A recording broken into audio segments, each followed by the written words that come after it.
मेरे प्रिय छात्र छात्राओं, हम पिछले पीरियड में बेटा चतुर्थ पाठ पूर्ण कर चुके थे। जानते हो ना, चतुर्थ पाठ सुभाषितान,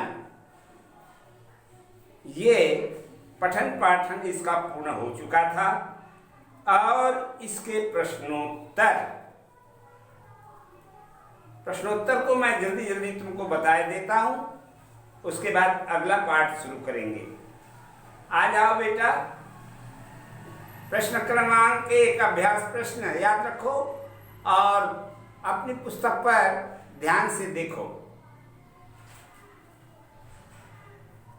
नीचे लिखे प्रश्नों के उत्तर संस्कृत में दीजिए। कह गुरुवताम विद्याम अधिगच्छति। कौन गुरु की विद्या को प्राप्त करता है? ये इसका अनुवाद है। किसका? कह गुरुगताम विद्याम अधिगच्छति। तो इसका उत्तर हो जाएगा संस्कृत में। देखो, शुश्रूषु गुरुगताम विद्याम अधिगच्छति। गुरु की सेवा करने वाला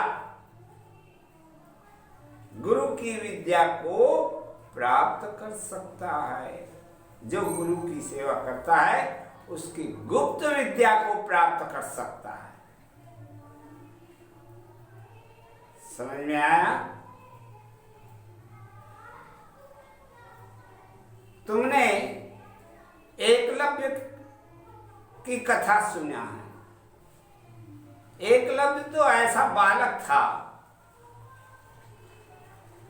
कि गुरु की प्रतिमा बना करके अभ्यास किया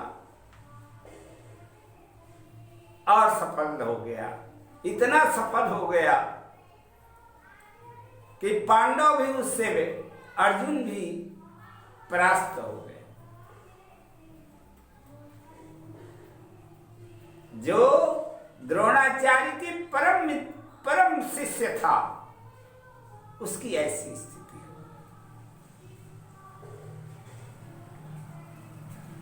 जिसके ऊपर द्रोणाचार्य को बड़ा नाश था कि नहीं है तो देश में, समाज में अर्जुन ही सर्वश्रेष्ठ धनुर्विद्या। परंतु देखा कि एकलव्य जो है उससे भी आगे निकल गया। तो गुरु की सेवा से मनुष्य जो है गुरु के गोपनीय विद्या को भी प्राप्त कर सकते। द्वितीय ख,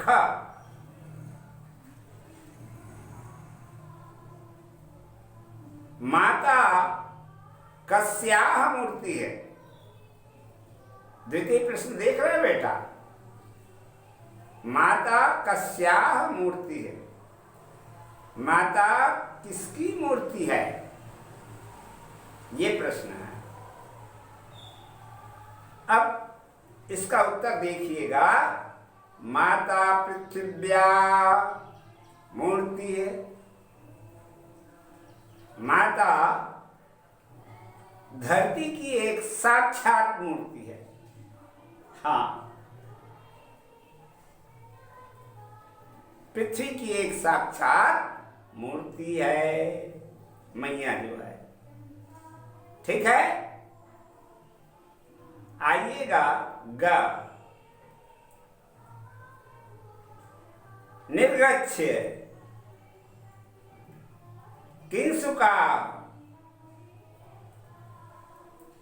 किंसुका युक्के न शोभन्ते।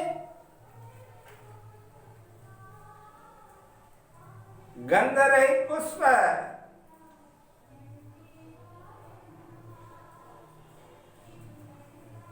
कैसे? निर्गंधस्य किंसुकाः इव केन शोभन्ते। गंध रहित पुष्प के समान कौन शोभा को प्राप्त नहीं होता। तो इसका उत्तर आ जाएगा विद्याहीन निर्गंधा इव किंसुका इव न शोभन्ते। देख लिए ना। तो बेटा मैंने तुमको पहले ही बताया था कि प्रत्येक प्रश्न में बहुत सारे अंश प्रश्नों के अंदर ही उत्तर बनाने के लिए निहित रहते हैं। बहुत कम शब्द है जिसको परिवर्तन किया जाता है। तो इस तरह से दिमाग लगा करके परिवर्तन करके बनाना बेटा, ठीक है। क्या लिखोगे? विद्याविहीन विद्या विहीना निर्गंधा किंसुका इव न शोभन्ते। विद्याहीन ही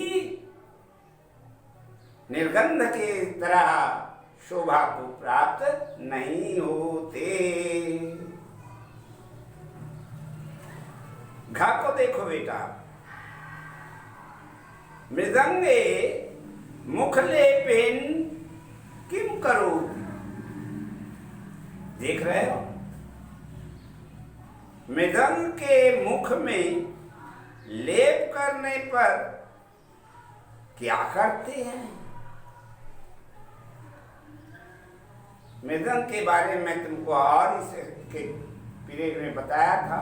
खैर ये पुनरावृत्ति हो रही है। तो मृदंगों के मुख में क्या होता है? मृदंगयोः मुखलेपेन मधुरम ध्वनिं करोत्। फिर से देखो। मृदंगो मुखलेपेन मधुरम ध्वनि, ध्वनम नहीं है बेटा, ध्वनि करोति। हिंदी में इसका अनुवाद देख लो।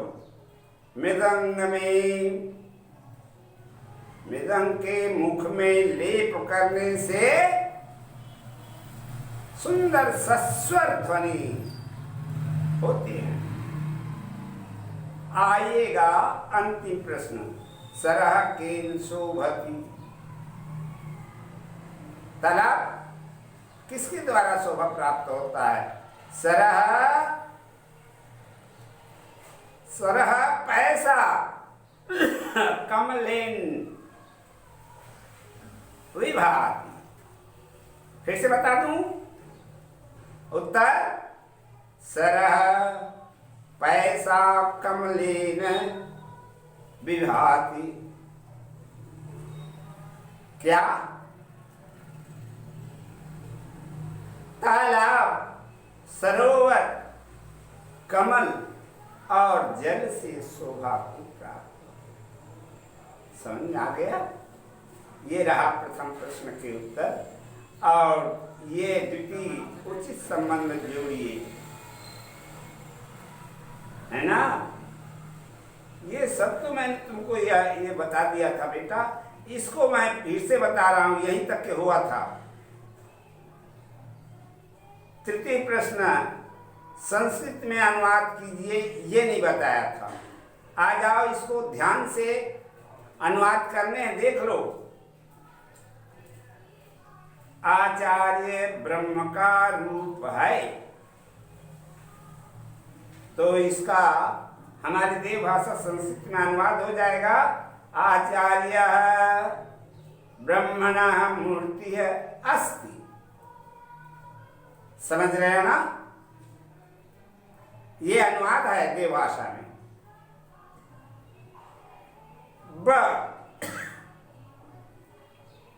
विद्याहीन व्यक्ति शोभा नहीं होता, शोभित नहीं होता। विद्याविहीना नर न शोभन्ते। इस तरह से बेटा इसका अनुवाद हो गया। ब का स सूखे वृक्ष और मूर्ख लोग कभी नहीं झुकते। शुष्क वृक्षा मूर्खाश्च कदापि न नमन्ति। समझ में आ गया? फिर से देख लो इसका अनुवाद। सूखे वृक्ष और मूर्ख लोग कभी नहीं झुकते। तो इसका अनुवाद हो जाएगा शुष्क वृक्षा मूर्खाश्च कदापि न नमन्ति। द मृदंग के मुख में लेप करने से वह भी मधुर ध्वनि करता है। मृदंगम अपि मुखलेपेन मधुर ध्वनिया करोति। समझ में आ गया ना? अच्छे से देख लो बेटा, अनुवाद तुमको करने हैं, बता दे रहा हूं, है ना? मृदंग के मुख में लेप करने से वह भी मधुर ध्वनि करता है। ये प्रश्न है। इसका देव भाषा में अनुवाद करोगे, मृदंगम अपि मुखलेपेन मधुर ध्वनिया करोति। पंचम अंगा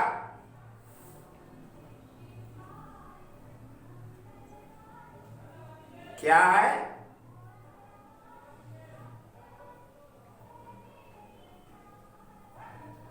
यानी और पानी और कंगन से हाथ शोभा देता है। समझ में आया ना?